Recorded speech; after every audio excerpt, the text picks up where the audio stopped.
Maharashtra government nurses असोसिएशनच्या कोल्हापूर शाखेनं आपल्या विविध मागण्यांसाठी 3 जानेवारी रोजी अधिष्ठाता कार्यालयासमोर निदर्शनं केली, तर 4 जानेवारीपासून साखळी उपोषण सुरू केलं होतं. प्राथमिक तत्वावर CPR रुग्णसेवेचा दर्जा NABH नामांकित करून घ्यावा, MCIची सर्व मानांकनं तंतोतंत पाळावीत, मानांकनाप्रमाणे 1100 परिचर्या संवर्ग आवश्यक असताना सध्या 400 परिचर्या यांच्यावर काम सुरू आहे.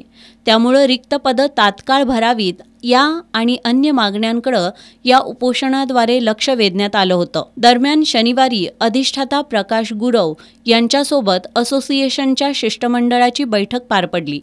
यामध्ये 4 राज्यस्तरीय मागण्यांसाठी प्रस्ताव सादर करण्याचं मान्य करण्यात आलं, तर बाकी 6 स्थानिक मागण्यांबाबत लेखी आश्वासनं देण्यात आली. बैठकीत झालेल्या सकारात्मक चर्चेनंतर सोमवारी साखळी उपोषण स्थगित करण्यात आलं. मात्र आश्वासनानुसार स्थानिक मागण्यांबाबत येत्या 15 दिवसात अंमलबजावणी झाली नाही तर पुन्हा आंदोलन करू असा इशारा महाराष्ट्र गव्हर्नमेंट नर्सेस असोसिएशनच्या जिल्हाध्यक्षा हशमत हवेरी यांनी दिलाय. शासनाच्या स्तरावर मंजुरी घ्यायची आहे, तर त्याच्यासाठी आम्ही हसन मुश्रीफ साहेबांना म्हणजे आमचे पदाधिकारी जाऊन भेटले होते आणि त्यांनी त्यांची दखल घेऊन ते आपण करतो आणि मुंबईला आम्हाला मीटिंग लावूया असं आश्वासन दिलेलं आहे.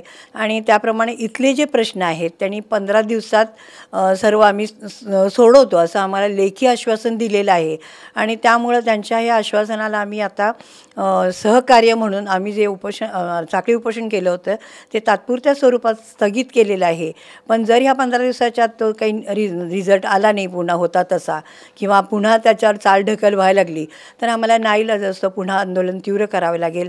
आणि ह्या ज्या मागण्या आहेत त्या पूर्ण आम्हाला मिळेपर्यंत आम्ही हे आंदोलन थांबवणार नाही त्यावेळेला, असं मी प्रशासनाला आणि शासनाला पण सांगू इच्छिते. नर्सेस असोसिएशननं आपल्या रास्त मागण्यांसाठी सुरू केलेल्या आंदोलनाला एस न्यूजनं व्यापक प्रसिद्धी दिल्याबद्दल असोसिएशननं एस न्यूजचे आभार मानलेत. आणि ह्या आमच्या आंदोलनाच्या वेळेला आम्हाला सगळ्या मीडियानी वगैरे खूप सहकार्य केलेलं आहे. आणि यामध्ये सगळ्यात जास्त सहकार्य आम्हाला एस न्यूजच्या चॅनलनी समोर येऊन आमची मांडणी लोकांच्यापर्यंत समाजापर्यंत चांगल्या रीतीनं मांडल्यामुळं ह्या आमच्या मागणीला आणि त्या ज्या आमच्याकडं आता ज्या मीटिंगा वगैरे झाल्या त्याला वेग आला. त्याबद्दल मी सर्वप्रथम एस न्यूजचे खूप खूप आभार मानते. सध्या CPR रुग्णालयात 150 रुग्णांमागे 15 परिचर्या काम करतायत, त्यामुळे त्यांच्यावर कामाचा कमालीचा ताण आहे. 2011 नंतर परिचर्या या संवर्गात भरती करण्यात आलेली नाही. स्त्री प्रसूतीगृहातील सर्वच पदं रिक्त आहेत. त्यामुळे 400 परिचारिकांना 1100 परिचारिकांचं काम करावं लागतंय. या सगळ्याचा विचार करून तात्काळ परिचर्या भरतीला मान्यता देणं गरजेचं असून शासन याबाबत काय निर्णय घेणार हे बघावं लागेल.